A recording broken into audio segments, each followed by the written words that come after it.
think for me, everything is contextual. Every decision that gets made is contextual. And I think the context for me was on the back of 3 weeks ago being arrested for a drinking offence, and then 3 weeks later getting arrested for a drink driving offence. So it's a strong message, but it's the right message. And I think, you know, ultimately, all players need to understand that we're responsible adults, and there's behaviours that go with that. And so, you know, it's a difficult decision, but the right one. And the fact that you've spoken to him about this over the same festive period once already, that makes it worse, I guess.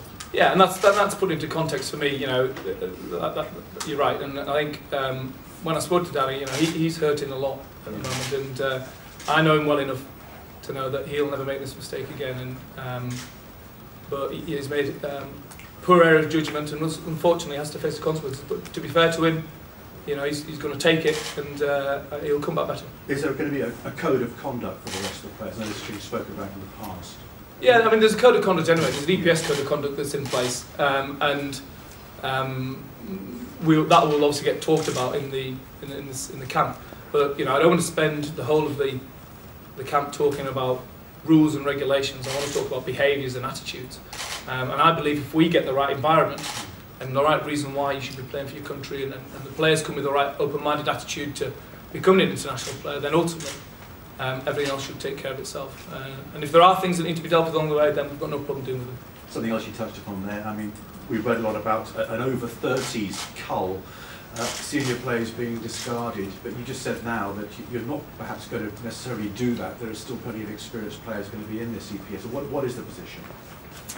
Well, yeah, I mean, it's certainly not full, but you know, we want to make sure we give some opportunities to players who perhaps not had the opportunity in the past, but equally we don't want to take out all the experience of the squad. And I think, you know, we've got to understand that there's a lot of lads who've been to the World Cup who are in their mid-20s. You know, whether it's a Tom Croft or a Dylan Hartley or a Dan Cole, a Ben Youngs, Toby Flood, you know, who are, in my view, experienced international players, and they need to step up and become the future leaders of the team. Injuries are a fact of life, and Manu Tuolangi now has joined the list of people like Louis Deacon and Courtney Laws. Obviously concerning for you. Yeah, concerning, but opportunity as well. You know, one of the things we've got in this country is a lot of talented players in a lot of positions. So, you know, one person's misfortune is someone else's opportunity, and that's always the way I've seen it. We want to play a style that allows the players to express their talent.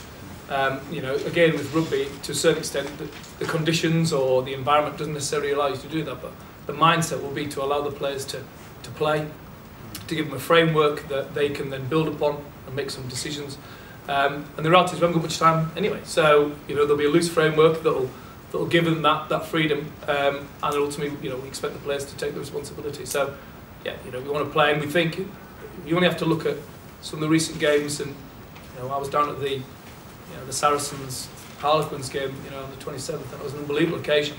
You know, test match intensity in my mind, and a lot of young players stood up in that game.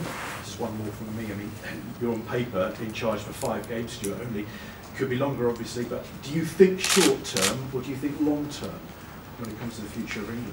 I think I've learned in the last 3 weeks to think one day at a time, to be honest. No, I'm very much thinking. I'm thinking long term for the building of the squad and the shaping of the environment.